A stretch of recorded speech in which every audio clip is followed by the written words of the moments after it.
குளு குளுன்னு காத்து வீசுது. உங்கள் சத்யாவில் குளு குளு ஏசி ஆஃபர். சத்யா. தமிழ்நாட்டில் மாநில பாடத்திட்டத்தின் கீழ் நடைபெற்ற +2 பொதுத் தேர்வின் முடிவுகள் திட்டமிட்டபடி இன்று காலை 9:30 மணிக்கு வெளியிடப்பட உள்ளன. தமிழ்நாடு பள்ளி பாடத்திட்டத்தில் +2 பொதுத் தேர்வு கடந்த மார்ச் 2ஆம் தேதி முதல் மார்ச் 26ஆம் தேதி வரை நடைபெற்றது. இத்தேர்வை மாநிலம் முழுவதும் அமைக்கப்பட்ட 3412 தேர்வு மையங்களில் 8,27,475 மாணவ மாணவிகள் எழுதினர்.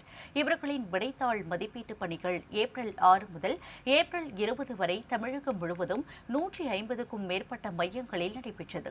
தொடர்ந்து தேர்வு முடிவுகளை வெளியிடுவதற்கான பணிகளை தேர்வுத்துறை தீவிரமாக மேற்கொண்டு வந்தது.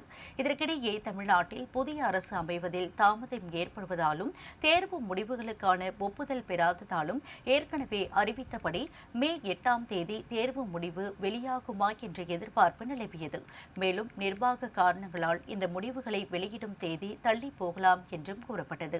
இந்நிலையில் +2 பொதுத் தேர்வு முடிவுகள் திட்டமிட்டபடி இன்று காலை வெளியிடப்பட உள்ளன. பொதுத் தேர்வு முடிவுகளை பள்ளி கல்வித்துறை அமைச்சர் வெளியிடுவது வழக்கம். ஆனால் இந்த ஆண்டு இதுவரை புதிய ஆட்சி பொறுப்பேற்காததால் பள்ளி கல்வித்துறை முதன்மை செயலர் சந்திரமோகன் வெளியிடவுள்ளார்.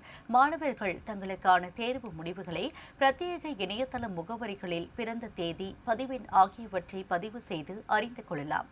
அதேவேளையில் பள்ளியில் சமர்ப்பித்த உறுதிமொழி படிவத்தில் குறிப்பிட்டுள்ள கைபேசி எண்ணுக்கும் தனி தேர்வர்களுக்கு இணைய வழியில் விண்ணப்பிக்கும் போது வழங்கிய கைபேசி எண்ணுக்கும் குறுஞ்செய்தி மூலமாக தேர்வு முடிவுகள் அனுப்பப்படும் என தெரிவிக்கப்பட்டுள்ளது.